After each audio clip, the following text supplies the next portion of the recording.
What's going on, and welcome to the We Are Fredericksburg podcast. I am your special guest host for this episode, Jeremy Gray. Hello.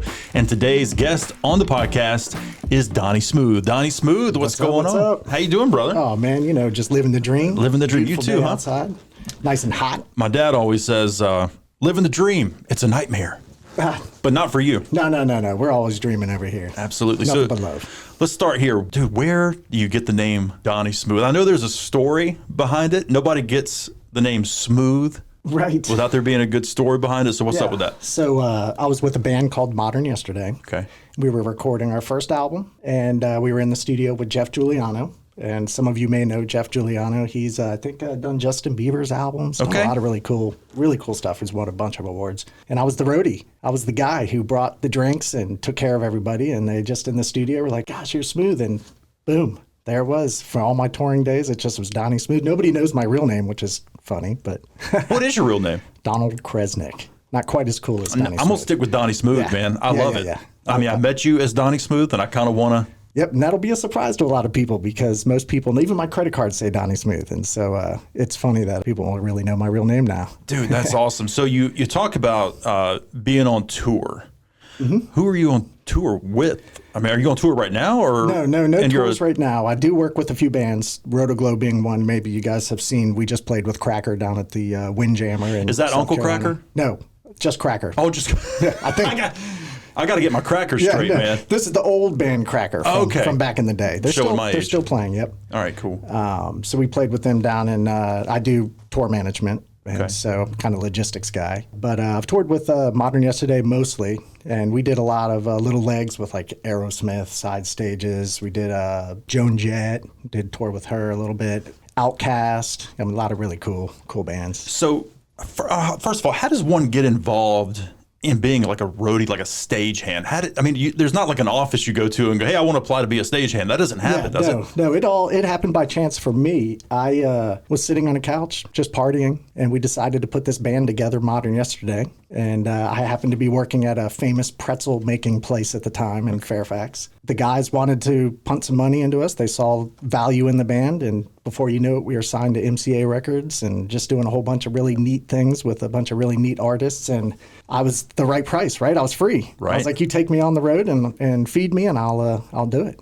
And so that's how I got into it. And then just being smooth, you know. Do you prefer, like, I know some people prefer to be in the spotlight and some prefer to be kind of behind the scenes. I'm confused with you because you have such an outgoing personality, man. You're so cool and smooth. Oh, like I can see you being on stage, but also I can see you behind the scenes. Well, I mean, is there something you prefer? Is there a role you prefer, or You know, I just go with the flow. Okay. And I don't like to be on stage in front of a big group of people. I had a very scary thing happen one time when our system stopped working, a sold-out show. Forget where we were, and I got up on stage and told a joke and was basically booed off the stage. Dude. So ever then, I've had stage fright from that. But I just enjoy everything, right? And having people around me, and they put me out in front of things. And I like the social media aspect. I like connecting with people. I did have to hire a company because it got a little out of control. So if you reach out to me on social media and it takes a while for me to get back to you, I apologize. I will get back to you. You know, it's hit or miss. You own 1111 in Fredericksburg, Yep, right? 1111, got my hat on. That's Lafayette Boulevard, if I'm not mistaken. Yep. So do you live in Fredericksburg? Are you from Fredericksburg? Yeah, I live in Fredericksburg, moved here 20 years ago, a little over 20 years ago. I, like most people, I had young kids. I was living in Alexandria, not the greatest place to grow up kids, in my opinion. So we came down here for a better life, a little bit slower pace. And now this is Fairfax, of course. Fredericksburg's exploded. Man, it just sprawls everywhere, dude. Yeah. And it's amazing because I lived in Fredericksburg from 2015 to 2017. I'm from Raleigh originally. Moved here and I lived in Fredericksburg for a couple years. Went back home for a couple years. Came back, and just in the time that I was gone and came back, it was like, dude, what is going on? I'm telling you. And it's going to continue. So, I mean, what is it about Alexandria, though, that makes it not such a great place to... So much going on. It's just so busy. We lived in a very, very dense area right next to Edison High School, if you're familiar with the area. Okay, yeah. And it was just not, you know, having young kids, it was just not safe, in my opinion. Lots of traffic, just crime. It's not that bad now, but it was back when we lived there. So, and it's cheaper down here. So, what I could afford an apartment up there, I got a house with a pool in a cul-de-sac down here. So Amen. It was a good move for us, and we've stayed there. And the kids now, of course, are adults, but we haven't moved. We're just going to stay where we're at. And actually, my youngest son's running one of my companies. So, Really? All right, yeah. so we got to go back to that. So you got 1111. Yep, which is 1111. downtown Fredericksburg, Lafayette Boulevard. And so I've been to your place once. I've been to 1111 once, and it is phenomenal. I mean, the way it's set up. It really is. And you don't expect, it's very unsuspecting when you go in there and you open the door and it's like, whoa, and there's this awesome stage and the lighting and stuff. So what happens at 1111? Because it's such a great space, man. Yeah, so 1111 is a place for artists to go and express themselves in a safe environment that doesn't include drugs and stuff like that. So it doesn't matter what caliber artist you are. You can be somebody that's just learning guitar and can't sing and get up there and have fun, or you can be somebody like we had that sold over 50 million albums in the United States on that stage. Whoa. Who was that? Well, Bret Michaels. Yeah, Bret Michaels in there, dude? He was in there. Bret Michaels came in and... Hold the phone. How does Bret Michaels, first of all, how does Bret end up in Fredericksburg? And second of all, how does he end up at your place, 1111? Because that, to me, is just so interesting. Yeah, so a guy named Norman Voss is his bass player in his band. He's a Fredericksburg guy. He is such a great guy. You probably see him all over social media, a fantastic guy. Yes. He's in Bret Michaels' band. He plays bass. And so they were getting ready for their Party Grass tour. They were touring with a whole bunch of different artists. Steve Ajeri from Journey was one of them. Yeah.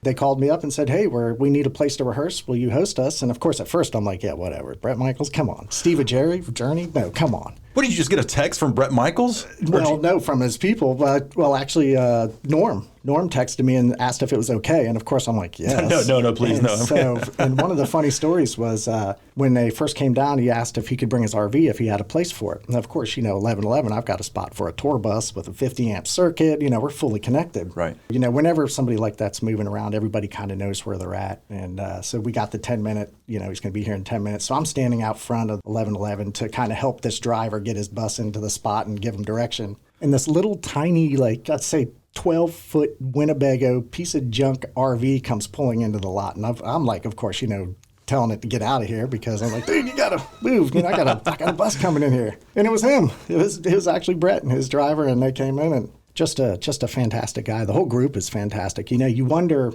I also work in the R&B industry, so I'm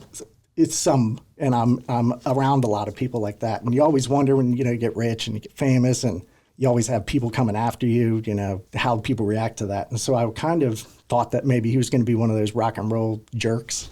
Totally wrong. Just an absolutely fantastic guy. Offered to clean up after rehearsals, came in for a couple days, rehearsed. Just a fantastic guy. It's so cool to see the human side of artists. Yeah. Because all you ever see is when they're on stage in the spotlight, or you see them on TV or whatever, and you forget that they're human.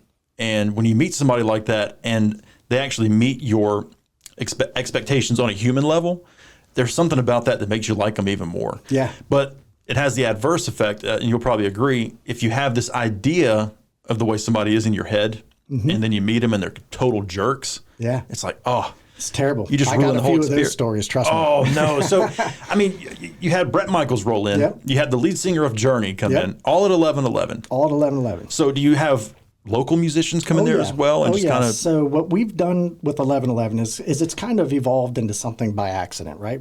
I get together. And really I'm just one spoke in the wheel. We have a guy named Dr. J who owns Rotec Sound Production, who's based out of Fredericksburg here, who's my partner in this. Okay.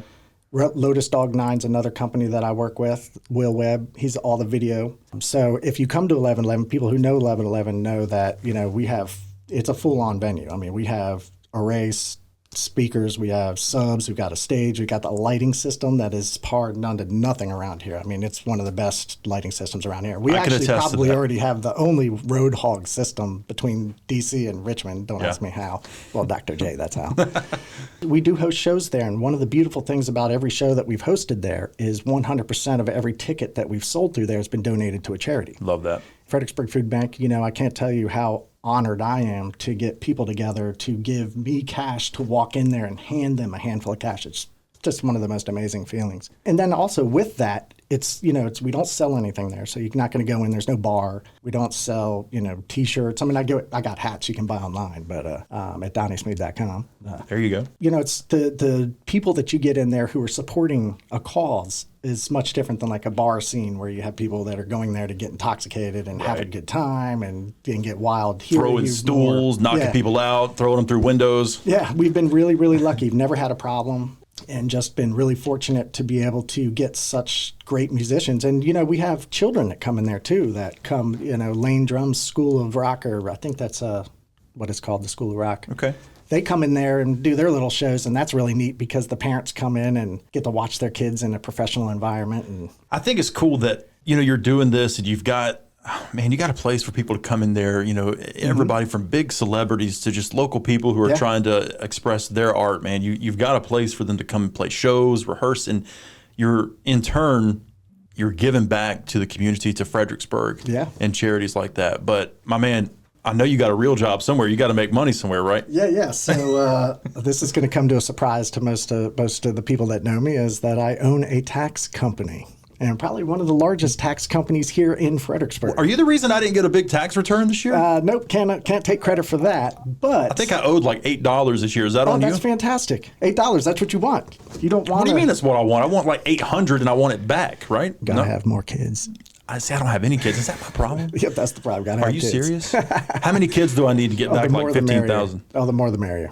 Are you serious? Oh, man, there's all sorts of credits. The earned income tax credit. I mean, I'm not the best tax guy. I do own the company. I hire the best people. The company that I bought it 8 years ago. It was a long-running company. They had been in the community for 30 years. And wow. So we have 5 locations here in Fredericksburg. So that's kind of my day job. And it works good with the music business because taxes is, January, February, March, and April. And then the industry gets round up for touring and all that happens in the summer. So, well, that was going to be my next question. Like, how the hell do you balance running a tax preparation business and being in the music business? And I know a lot of people in the music business, they have actual jobs. Like I met a bass player for a big country band once, but she also did like real estate. Right. On the side, sold real estate. And I'm just like, that's pretty crazy. Like, why would you need to do that? But I guess everybody kind of has to. Most people that work in the music business have side jobs because they got to eat. Right. So does that mean they're not getting paid as well as they would like to, or do they just need something else to do?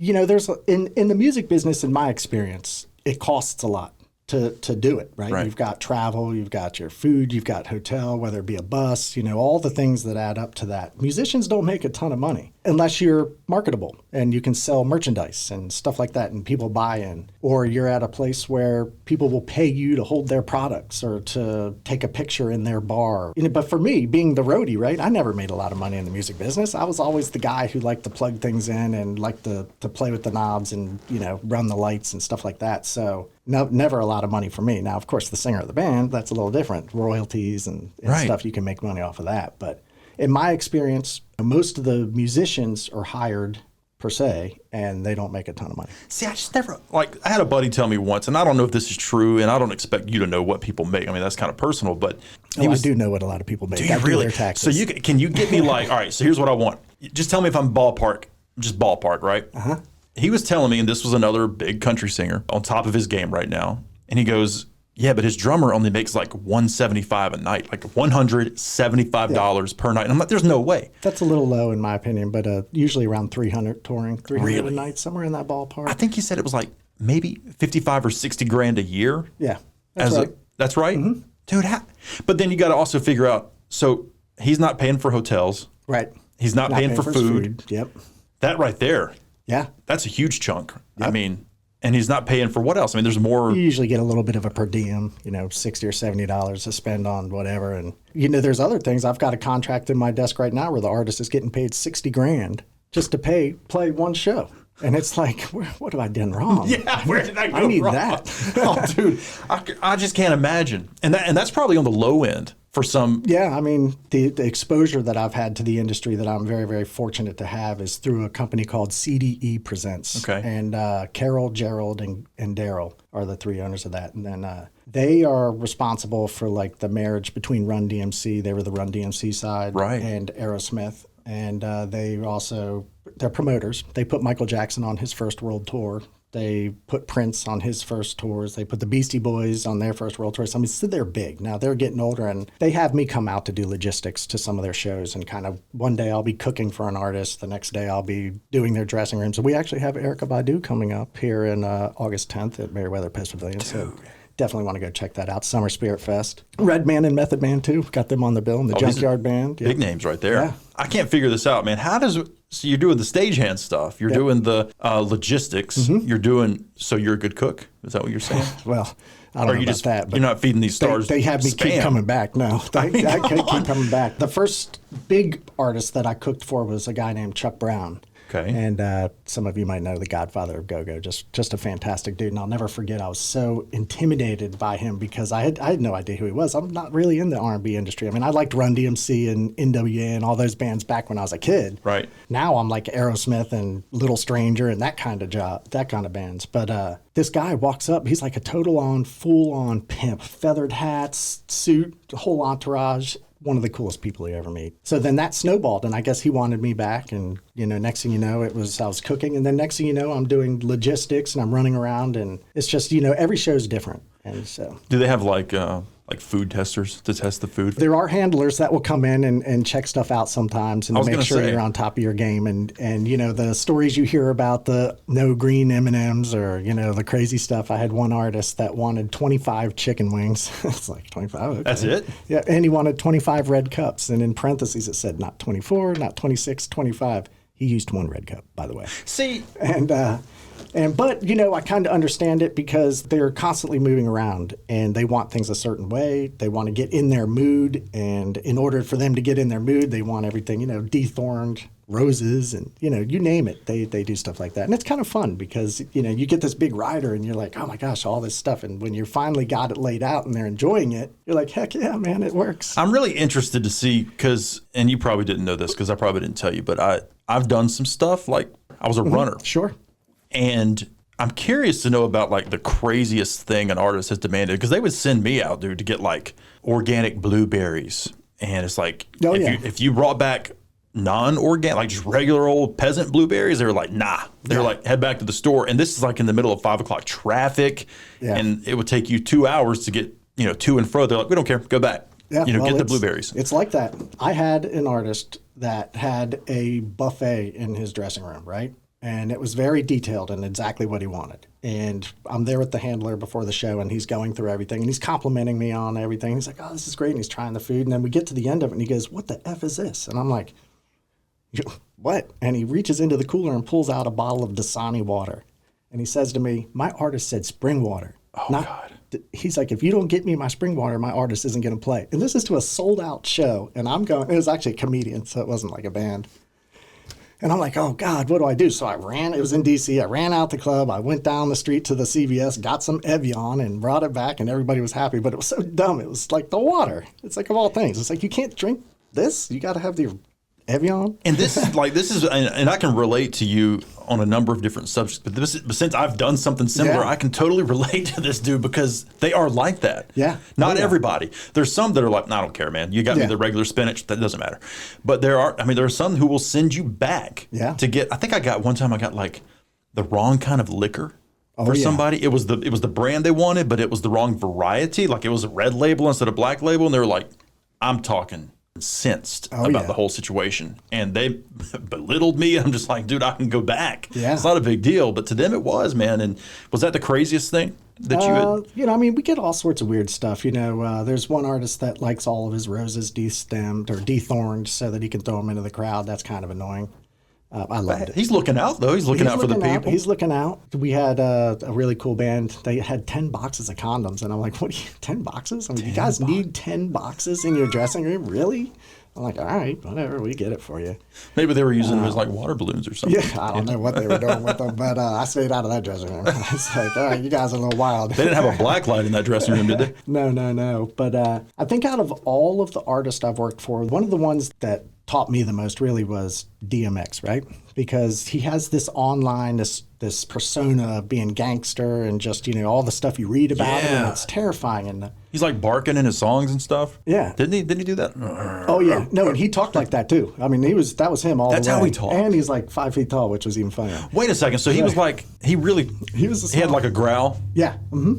Wow. And so, but when I was hired to cook for him, it was just chicken wings. I think it was really simple, and take care of his dressing room, some of the stuff in his dressing room. I was terrified, right? Because it's this gangster, and I'm like, oh my God, here I am. And he comes into the venue, and they literally search every ounce of him, right? His bags, everything. And I'm like, this is the guy who's headlining. He sold out the show, and they're searching. I was like, oh, that sucks. Dude. One of the coolest people you'll meet. Just such a great guy. Really caring, just, was very thoughtful. It's just really cool to me, right? And me being a bald white guy in that situation can be a little intimidating because a lot of the music that they're playing is it's not favoring me, of course. Yeah, it's not church music. It's not church music. Yeah. It was really neat because he was such a great guy, right? See, and don't you love that, man, and that goes back to the whole, you have this idea in your head. Mm-hmm. About what they might be like. And then you meet them and you see them do like these just wholesome things. Yeah, they're real. They're people, just like me and you. Like you have a famous R&B singer or whatever, and they've got this reputation, but then you go backstage and you see him, playing with his 2-year-old daughter, and they're rolling the ball back and forth, and you're like, oh, that's kind of cool. Yeah. Do you have any cool stories like that? Like any wholesome moments? Oh yeah. So my first time meeting Erica Badu was like that because I just literally walked into a room and there's a woman sitting there playing with this child, and I'm like, oh, cool, just hang out with her for a little while and talk and just shooting it, right? Just not anything special. And then it ended up being her, right? And I was actually kind of interviewing to possibly tour with her and to cook for her.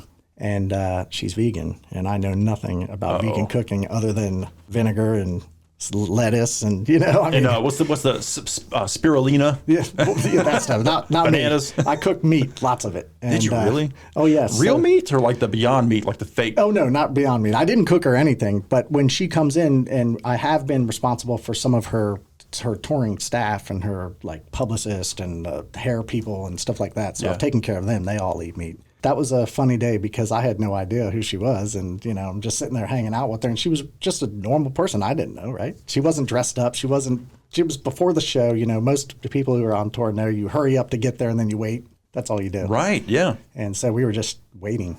And that's so cool how that came to be too. Like you not knowing who they are. Yeah. And because I was doing a thing for was it Justin Timberlake? I'm sitting here acting like who was that guy? But I'm walking backstage, right? As a runner does, because you're just runners, man. Oh, yeah. They're basically the bottom of the totem pole. But the most important people because they move stuff. Right. Yeah. All day. Yeah. And I don't think a lot of people know what that schedule is like. Because a lot of people in their minds, and it's understandable. Yeah. They show up, they see the show for an hour and a half, they go home. Mm-hmm. They don't see the tractor trailers and the buses showing up at 6 a.m. Yep. The stagehands getting on stage at 7, getting everything set up. The chefs getting things going. It's an all day and all night thing. But I'm walking backstage, and I keep walking by this smoke show of a woman, dude. I mean, finer than a frog hair split 2 ways, as they say. And I'm just like, who is this girl, and why is she just standing there, like in the hallway, just for like an hour? And I would walk by, hey, how you doing? Hey, all night.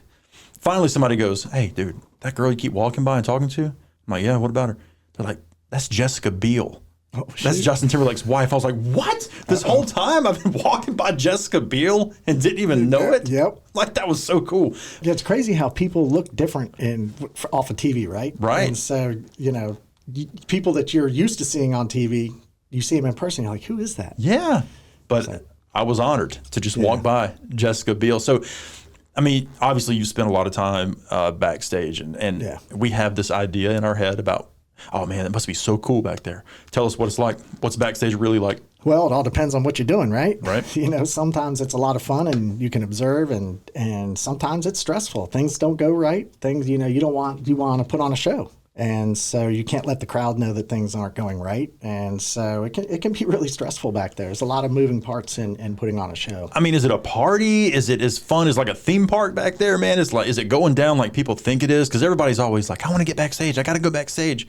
Yeah, so no, it's not a party usually. Usually it's work. It's a lot of work. Now, sure, there's some get-togethers in dressing rooms, and they have, some parties back there. But and that's where people are trying to get into the dressing rooms, right? But most of the time, when you're at that level, it's a job. And the artists that are successful at it are the ones that keep it as a job and they don't really party and they keep it business. And so, no, it's a lot of work. It's a lot of moving parts. And, I'm very fortunate to be in a lot of it and with multiple jobs. So, like I said, one day I may be cooking. The next day I may be working logistics. The next day I'm just standing there wondering what the heck I'm supposed to be doing. You ever seen anybody get fired on the spot? I'm talking about like epically screwing up, man, to where they're like, you got to go. So I have seen that. I haven't seen what was the cause of that, but I have seen some people get mad and kick people out, basically.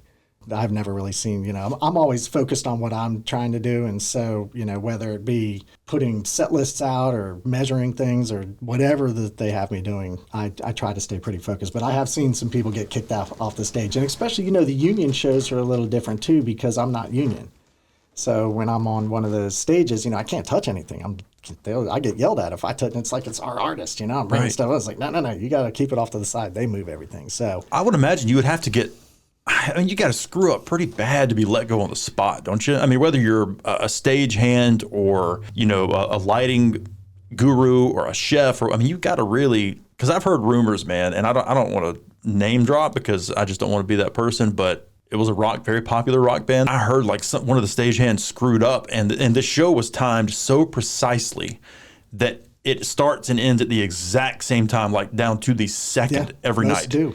And a stagehand somewhere along the way screwed something up for a few seconds. And one of the band members apparently was like super irate, went off stage and was like, gone, done. That's where it happens. You upset the artist and they'll get you out of there quick. Because they're ultimately they're the bosses, right? Yeah, absolutely. Is anybody above them though? Like a tour manager or anything? It all depends on the artist, right? You have some artists that are very humble and that are, that work with their team. And then you have other artists that are, above everybody and just poo-poo on everybody. Right. And, luckily I don't see a lot of those. Most of the artists I work with, they've always been, I've had a couple that have been a little bit of a challenge, but when you're dealing on that level in the industry, they can't go to the bathroom without having somebody harassing them. Right.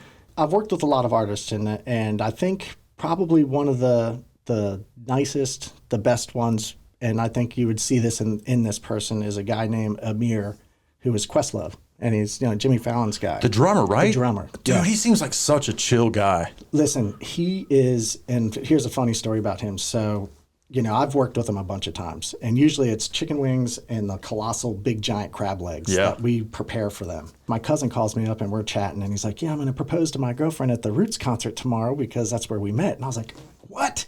I was like, you should have called me. I could make things happen maybe. So I called up CDE and I was like, hey, man, told him the story. I was like, I got to get into the show. So they get me in, and I'm sitting backstage, and I'm in the green room, and I'm waiting for Questlove, and because that's the best place to catch them, because that's where the cameras don't follow you. The green room where you can eat and stuff, no cameras. So you're sitting there if you want to talk to somebody. And here he comes in, and I'm like, Amir, and we exchange pleasantries, and I tell him that my cousin's he's gonna propose to his girl at this show. And he's like, all right, write her name down, write their names down, have them on stage right when I'm done with my second song after I do the 3 whatever verses. And I'm like, all right, cool, got you. So he was going to bring them up on stage to have him propose to his fiance or his soon-to-be fiance in front of the whole sold-out crowd.